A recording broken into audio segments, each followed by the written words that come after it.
Les municipales, le premier tour avec la poussée des extrêmes, disent les Échos, duel, alliance, barrage. Un second tour sous haute tension avec beaucoup de candidats qui vont pouvoir se maintenir, avec également une abstention très forte. La France des villes, à son tour fragmentée, ça c'est la une de l'opinion. Et pour en parler, je vous présente mes invités. Gaspard Koenig, philosophe, on vous doit à quoi, paru aux éditions de l'Observatoire. Bonjour. Émilien Ouarvial, postdoctorant au Centre de recherche sociologique de l'Université de Versailles-Saint-Quentin. Vous êtes un spécialiste de la droite et votre thèse s'intitulait « Dire et produire l'idéologie partisane ». Et puis Natacha Polony, vous êtes éditorialiste essayiste et vous dirigez une revue intitulée L'Audace. C'est le numéro 2 de cette revue. C'est une revue Bonjour. intello. Oui. Bonjour. Et alors, si je prends cette revue, il est question justement des territoires. Il y a un dossier, un malaise dans les territoires. On peut lire par exemple ce modèle, le modèle français, en concentrant tout à Paris dans les très grandes métropoles, a donc rendu l'espace urbain invivable et généré un désert français. Vous le voyez, ce désert français dans la municipale aujourd'hui ? Mais oui, on le voit. On le voit par un chiffre, 23 700. 23 700, c'est le nombre de communes qui n'avaient qu'une seule liste. C'est gigantesque. 2 communes sur 3. C'est-à-dire que là, depuis hier soir, on entend des commentaires, comme d'habitude, sur les métropoles, et c'est très intéressant. Mais il y a des pans entiers du territoire dont on ne parle pas, tout simplement parce que le changement de mode de scrutin a impliqué le fait que dans ces 23 700 communes, il n'y avait plus qu'une liste. C'est-à-dire que les chiffres de l'abstention que vous venez de citer, qui sont en effet très importants, sont en partie causés par cette absurdité, c'est-à-dire qu'évidemment, on a retiré l'enjeu dans toutes ces communes-là. Gaspard Koenig est en train d'opiner du chef, mais moi, dans ma commune de la Drôme, il n'y avait qu'une liste. La démocratie se porte bien néanmoins. Ça signifie qu'il y a une vision peut-être moins politique, moins polarisée. Alors, justement, c'est pas une question de polarisation. C'est le fait que les citoyens peuvent être démotivés par le fait qu'il n'y a pas de choix et que donc il n'y a pas de possibilité de faire entendre différentes visions de leur ville. Alors, évidemment, ce n'est pas seulement en polarisant avec des oppositions claires qu'on crée de la démocratie locale, bien entendu. Mais le deuxième facteur, en plus de ce phénomène qui a donc vidé quand même en partie de son sens ces élections, le deuxième facteur, c'est le fait qu'il n'y a pas eu de campagne et que donc tous les sujets qui intéressent vraiment les citoyens, en particulier dans des territoires où vous n'avez plus de quoi vous soigner, où vous avez des problèmes d'infrastructure, tout ça a disparu totalement. Gaspard Koenig. Oui, alors d'abord peut-être je voudrais revenir sur le... D'abord je suis parfaitement d'accord avec ce que dit Natacha Polony, c'est pour moi l'enjeu de cette campagne, puisqu'après tout les municipales c'est 36 000 communes, et il y en a aujourd'hui 23 500 dont on ne parle pas, puisqu'on parlait de la Corée du Nord plus récemment. La Corée du Nord c'est le seul pays où on est élu à 100% des voix. Même Poutine n'est pas élu à 100%, même le dictateur biélorusse s'arrange pour avoir 87% des voix. Et nous, on demande à 2/3 des communes, des habitants de ces communes, de voter pour le papier qui est devant eux, en sachant qu'en plus, le vote blanc ou le vote nul n'est pas comptabilisé. Ah oui, donc, mon maire ça a fait du été 100%. élu avec 100% des Mais voix. Et on a supprimé le panachage. Voilà, alors j'aimerais revenir justement sur le côté un peu technique de la chose qui n'est pas forcément perçu par tout le monde, c'est qu'auparavant, dans les communes de moins de 1000 habitants, et c'est pour ça que le phénomène s'était beaucoup moins produit lors des élections précédentes, on pouvait panacher, c'est-à-dire qu'on pouvait rayer les noms qui nous déplaisaient sur une liste, et on pouvait surtout, et c'est ça l'essentiel, déposer des listes incomplètes. Donc en fait, il y avait des noms un peu partout, et puis les citoyens panachaient, c'est-à-dire qu'ils enlevaient les noms qui ne leur plaisaient pas, ils en prenaient d'autres. Puisque vous aviez la bonté de citer mon livre à quoi commence exactement par une scène de panachage qui ne serait plus possible aujourd'hui. C'est-à-dire que le maire historique cède son pouvoir à son neveu, qu'il a adoubé, constitue donc la liste avec ses fidèles habituels, et il est challengé par une néo-rurale qui arrive là depuis peu, mais qui ne peut que réunir que 4 ou 5 noms sur sa liste, parce qu'elle est nouvelle. Et ce qui se passe, c'est que le neveu en question est rayé, biffé par les habitants, qui choisissent de mettre au conseil municipal une partie de ceux qui se présentaient sur la liste principale, mais aussi Maria, qui va devenir maire, et voilà. Tout ça ne peut plus avoir lieu. Ça veut dire qu'il ne peut plus y avoir de contestation. Alors on dira, mais ils n'ont qu'à faire des listes paritaires comme l'exige la loi. Mais le problème, c'est que dans un village de moins de 1000 habitants, constituer une liste de 12 ou 15 personnes, c'est réunir 2% du corps électoral. Ça serait l'équivalent à Paris d'avoir 27 000 colistiers. Alors bien sûr, dans des villages très très motivés, c'est parfois possible. Dans le mien, par exemple, 700 habitants, il y avait 2 listes. Néanmoins, dans la plupart des cas, c'est matériellement pratiquement impossible. Et on voit très bien comment cette loi typique de la Macronie, qui est une loi bien intentionnée d'Urbain, qui dit qu'il faut des listes cohérentes, il faut des listes paritaires, a des effets terribles sur les territoires parce que Tocqueville nous rappelait bien que la commune, c'est l'échelon premier de la démocratie. Pour moi, c'est là où on peut se regarder les yeux dans les yeux, on peut s'engueuler, on peut accepter la défaite, on peut avoir un véritable impact sur le résultat des votes. On n'est pas obligé de passer, au fond, par l'intermédiation du parti politique et de ces grandes catégories, parce qu'on voit directement sur le terrain ce qui se passe, et que par ailleurs, contrairement à ce qu'on entend maintenant dans les médias en disant il y a une démobilisation des citoyens parce qu'ils n'ont pas été votés, il y a énormément de choses qui se passent, de démocratie directe, locale, parfois non électorale, d'associations, d'initiatives pour prendre soin de l'eau, par exemple, pour prendre soin de son milieu. Et tout ça est totalement invisibilisé. Mené dans les territoires. Mais Natacha Polony, lorsque... donc dans votre dernier numéro de la revue L'Audace, vous évoquez le fait que les citoyens, justement, qui sont situés dans les territoires, comme on dit maintenant... Oui, terme épouvantable. Donc, en gros, il existe un endroit qu'on nomme, c'est Paris, et puis le reste, sont les territoires. C'est absurde. Le territoire français n'ont pas de considération, etc. Vous pensez vraiment... Moi, je trouve qu'au contraire, il y a un dynamisme. Il y a 600 000 personnes qui se sont présentées au municipal cette année. Plus de 800 000. Voilà, vous voyez, donc je suis pessimiste. 860 000 à peu près, si ma mémoire est bonne. Donc, c'est extraordinaire. Ça témoigne quand même d'une grande vivacité démocratique. Mais bien entendu. Alors, je rejoins ce que vient de dire Gaspard Koenig, c'est-à-dire qu'il y a un terreau d'action, de milieu associatif. Il y a un dynamisme absolument gigantesque. Et en effet, nous sommes dans un pays où près de 900 000 personnes ont envie d'agir pour la collectivité. C'est absolument gigantesque. Et c'est pour ça que moi, quand j'entends des discours justement technocratiques qui consistent à dire mais de toute façon, 34 000 communes, parce qu'aujourd'hui c'est 34 000, on en a rassemblé quelques-unes, fusionnées. Mais quand j'entends dire 34 000 communes, c'est beaucoup trop, c'est pas moderne, ça fait des années que j'entends ça. Regardez ailleurs dans les autres pays. Nous avons 900 000 personnes qui sont prêtes à donner de leur temps, de leur énergie, et pour la plupart gratuitement, pour administrer le pays. Mais c'est gigantesque.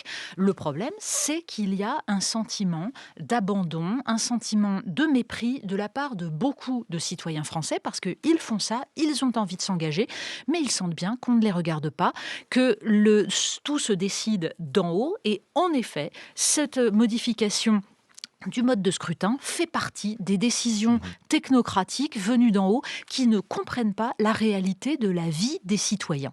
Émilien Ouarvial, qu'en pensez-vous ? Oui, alors non, c'est effectivement intéressant. Je pense qu'il faut peut-être un petit peu nuancer parce que la vie politique locale dans les très petites communes n'a jamais été d'une conflictualité et d'un pluralisme énorme. Souvent, la difficulté même à constituer des listes en fait complètes, avoir l'entièreté des candidats nécessaires, n'était pas forcément garantie. Souvent, on constate quand même qu'il n'y avait pas beaucoup plus de candidats qu'il n'y avait de postes. Et puis, de toute façon, il y a aussi une réalité, c'est que les relations interpersonnelles jouent énormément dans les très petites communes, donc moins de 500, moins de 1000 habitants, et que donc c'est ça qui prévaut éventuellement dans le soutien ou la désapprobation des éventuels candidats pour le panachage. Mais c'est vrai que c'est quand même des listes où les étiquettes sont beaucoup moins importantes, où on a souvent des sans-étiquettes divers centres éventuellement, divers droites, etc. Mais c'est pas des endroits où la conflictualité est énorme. Moi, je pense qu'il faut attendre bien sûr. la conflictualité interpersonnelle, mais de la conflictualité politique dans le sens où on va confronter des visions différentes de la politique, n'était pas forcément évidente. Je ne dis pas que c'est pas souhaitable, mais à un moment donné, il y a aussi une question de vivier de candidats qui était pas là. Et moi, je pense qu'il faudrait attendre le résultat, les fichiers, on va dire, du ministère de l'Intérieur pour regarder si vraiment l'abstention était si forte que ça dans les petites communes où on sait qu'en fait, elle est souvent d'ailleurs meilleure, parce qu'il y a beaucoup de personnes âgées qui ont encore un sentiment de devoir de vote assez important. Je pense qu'il faudra voir dans le long terme ce que ça donne. Natacha Polony. Alors, la question est de savoir de quelle conflictualité on parle. C'est-à-dire que ce n'est pas une conflictualité politique, parce que de toute façon, je pense qu'il y a aussi dans le pays, et on le voit aussi dans les métropoles une lassitude de la part de beaucoup de citoyens de cette hyper-conflictualité, de cette polarisation très politisée.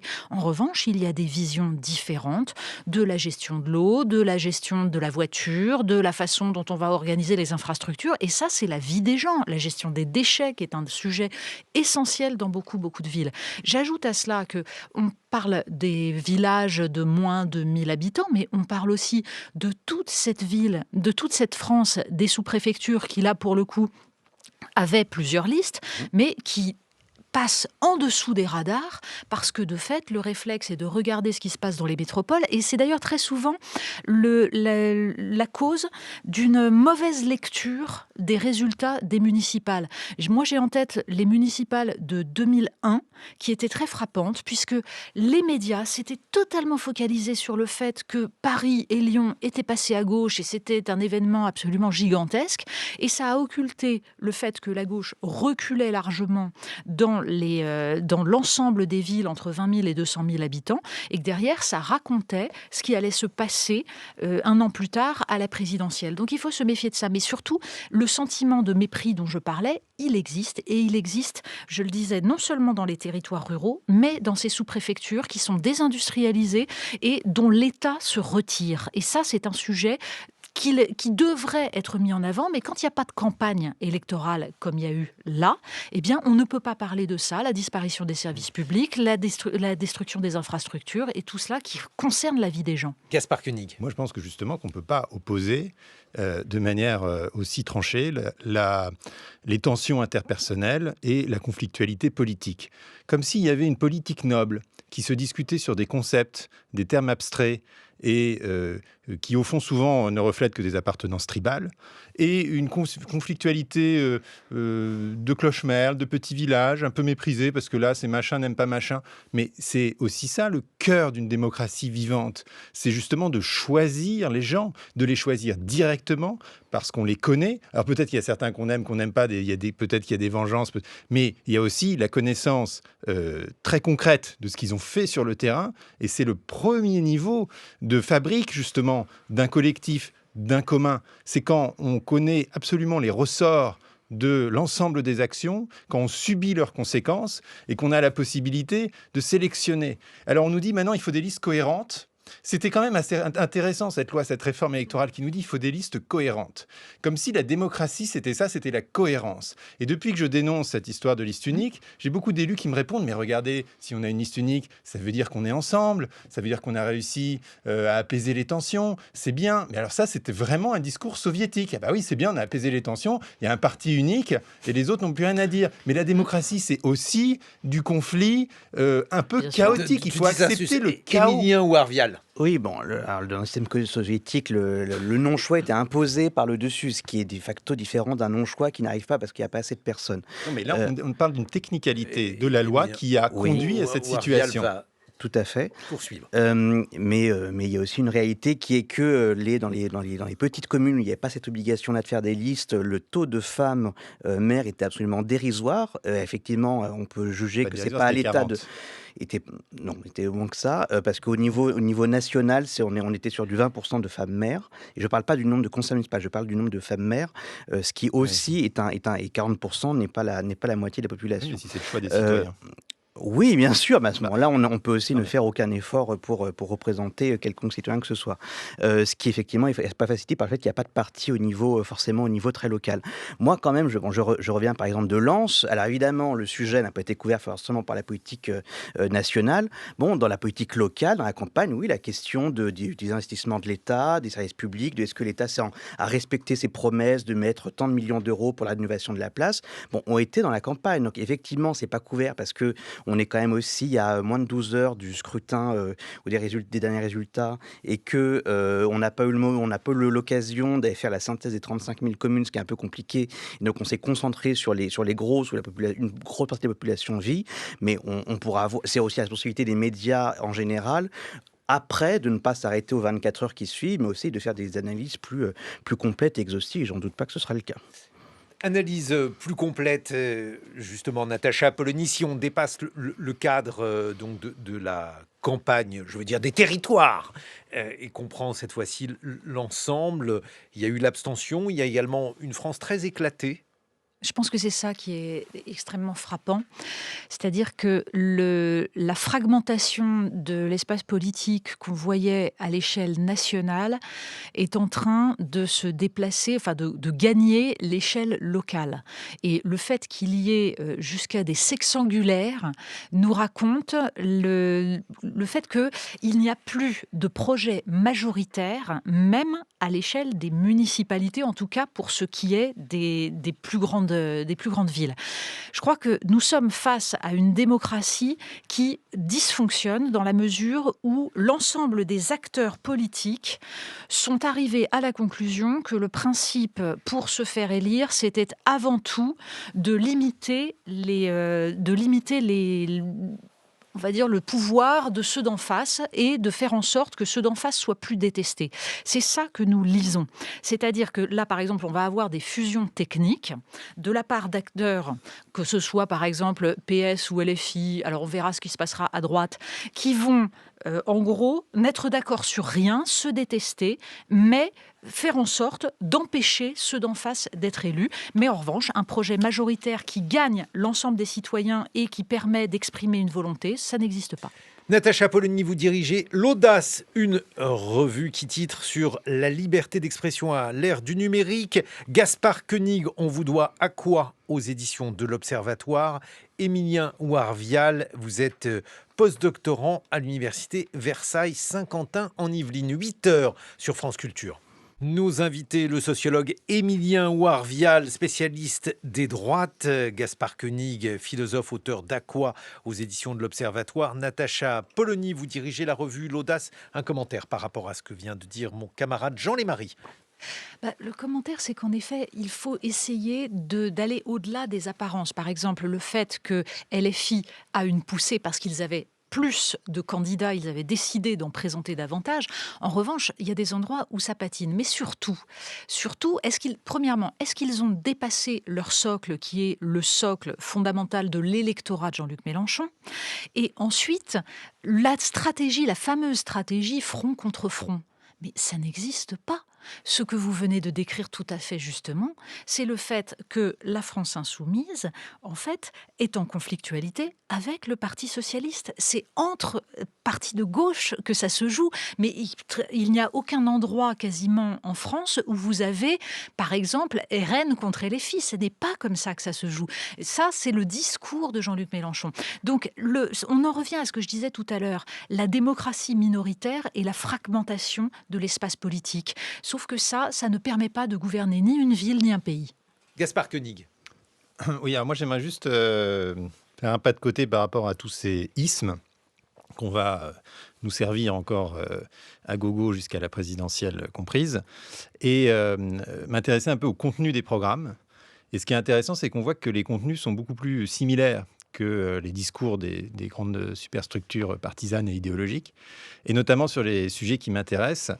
Le rapport du Shift Project fondé par Jean Covici il y a quelques semaines montrait que les préoccupations écologiques, de transformation des milieux, de réappropriation de la ville, de végétalisation, etc., étaient maintenant totalement transpartisans, était accepté et même promu par 85% des élus locaux qui considéraient que c'était non seulement un sujet important, mais en plus un sujet qui ne leur faisait pas perdre de voix vis-à-vis de leurs électeurs. Et c'est très intéressant parce qu'on voit qu'au niveau national, il y a des partis entiers qui se définissent contre l'écologie aujourd'hui, et qu'au niveau local, mais c'est-à-dire au niveau de la vie de l'ensemble des Français, eh bien, c'est un sujet qui est approprié maintenant par le politique parce qu'il est demandé par les électeurs. Et toutes tendances confondues. J'ai failli tomber de ma chaise il y a un mois ou deux quand je lisais dans Le Parisien un interview de Rachida Dati sur son programme écologique. Rachida Dati n'est quand même pas connue pour sa passion de la biodiversité.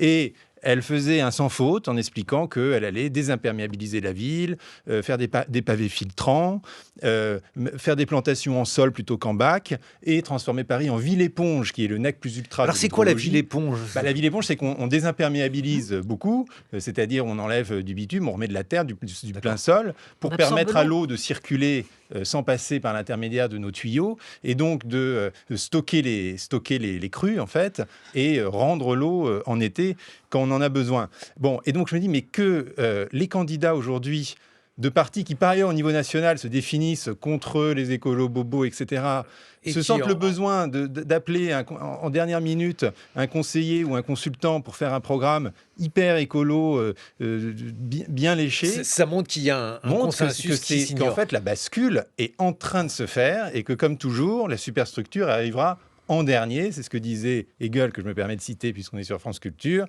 que la chouette de Minerve ne s'envole qu'à la tombée de la nuit. Mais on va pas citer tout Hegel parce qu'on va laisser parler Émilien ou Arvial, sauf si Émilien vous voulez continuer sur Hegel.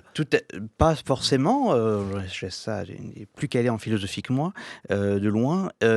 Effectivement, j'ai juste mentionné sur le cas de LFI qu'il faudra regarder aussi, parce qu'il y a eu le discours national de conflictualisation. Il y a aussi eu un travail, parce que mine de rien, c'est des endroits où ils ont percé, des grandes villes et puis des endroits plus populaires où, en fait, la LFI est implantée depuis longtemps.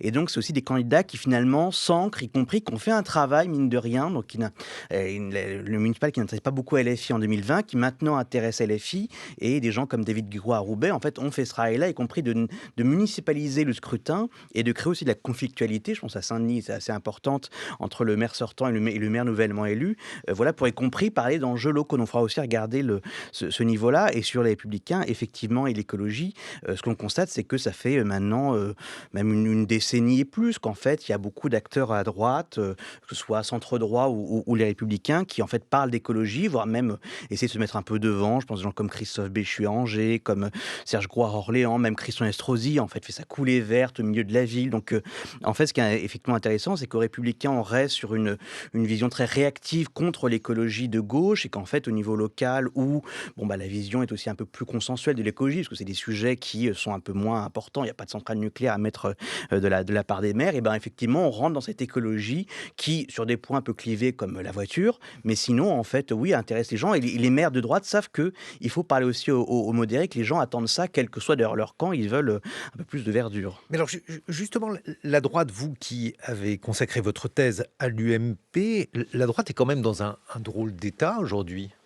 La droite est dans un état d'abord, tout comme en fait, l'ensemble du socle commun, les centristes avec, dans une situation un peu plus défensive. Parce que finalement, la possibilité de l'emporter dans des villes nouvelles et importantes et un peu plus réduites quand même. On voit d'ailleurs que les tentatives à Lyon et à Paris ont été soldées par...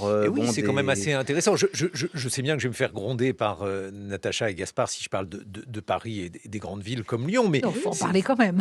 mais c'est quand même étonnant de voir qu'il y a une difficulté pour la droite de la réalité aussi, c'est que, alors effectivement, on verra dans le détail, parce qu'il y a des villes comme Clermont-Ferrand qui pourraient tomber à droite. Faudra voir ce qu'il y a entre des alliances, notamment à gauche.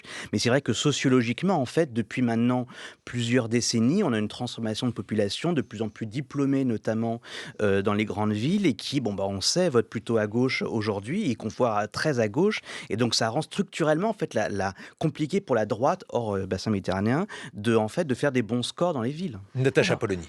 Puisqu'on peut quand même parler de Paris et de Lyon, même si il suffit de se souvenir que ce n'est pas la France, mais il y a, à mon avis, deux cas spécifiques sur Paris et Lyon. Lyon, la campagne des municipales a été totalement phagocytée par la mort de Quentin de Ranc. Et il va falloir regarder un petit peu la mobilisation, mais la participation a été forte à Lyon, et je pense que là, il y a eu une mobilisation contre cette alliance de droite qui a gagné quelques candidats qui étaient vraiment proches de l'extrême droite, et que donc ça a mobilisé l'électorat du maire sortant. Et à Paris, en revanche, la question se pose, on le sait très bien depuis très longtemps, de savoir si Rachida Dati est la meilleure candidate pour représenter la droite parisienne. Et c'est Pourquoi ça pas qui se lit. Pourquoi dans ou le- pourquoi pas, Parce Natacha qu'elle n'est Polony. pas aimée, parce que la droite parisienne est divisée, parce que toute une part de, on va dire, des arrondissements plus bourgeois n'adhèrent pas forcément, c'est-à-dire le 16e arrondissement, les choses comme ça. Il va falloir regarder où Quelques est-ce que affaires Sarah aussi, Knafo a fait éventuellement. ses scores. Il y a aussi quelques affaires, en effet. Qui Tout ne ça gêne pas facilite tous pas. les Pas tout le monde, candidats. c'est- Non, Je qui vois ne gêne David pas tous les Rachlin candidats, qui a mais- été élu au Non, non, premier non. tour. Non, mais on sait que la droite parisienne est divisée et que donc ce n'était pas forcément la meilleure manière de faire basculer la ville. Gaspard Koenig, un commentaire. Pas tellement, mais sur Paris, ce qui est intéressant, c'est quand même la seule candidate qui voulait remettre la voiture, rouvrir les voies sur berge et aller à rebours de ce qui a été fait depuis 20 ans par la municipalité et par la maire sortante, a péniblement conquis 10% des voix. Et en fait, tous les autres maintenant s'installent dans la dynamique des pistes cyclables et de la végétalisation. Donc non, mais je veux dire, c'est très important parce qu'en fait, on a des débats politiques un peu Enfin, abstraits. Mais tout en vérité, cas, sur le Paris, terrain, les choses ça a vont fonctionné comme ça. continuent dans le même sens. Jean Lémarie. Non, pour poursuivre sur cette question des grandes villes ou des villes les plus emblématiques face aux autres, il y a une autre question. Dans des municipales comme celle que nous sommes en train de vivre, qu'est-ce qui compte le plus finalement? Arracher quelques symboles qui vont être très commentés autour d'une table comme la nôtre, ou s'ancrer, continuer à s'ancrer, rester ancré ou commencer à s'ancrer pour les uns et pour les autres? Où est l'essentiel aujourd'hui dans le jeu politique? Et j'emploie le jeu dans son acception la plus noble. Émilien En fait, Ouarvial. peut-être un peu tristement, j'aurais tendance à dire que c'est la première option qui, pour les partis, de facto, est importante parce que le commentaire médiatique a pris énormément d'importance, que en fait, les partis se pensent plus ou moins dispensés d'avoir un ancrage local et militant important. Et de facto, même quand les maires vont venir remporter des mairies, ce sera des militants disponible essentiellement pour le maire, pas forcément d'ailleurs fidèle au parti. On sait qu'il y a énormément de coalitions, d'étiquettes qui ne sont pas toujours très affichées. Donc effectivement, c'est pas parce qu'on remporte une mairie qu'on crée un socle important de militants. Et c'est vrai que c'est ce qui manque aussi à quasiment tous les partis aujourd'hui.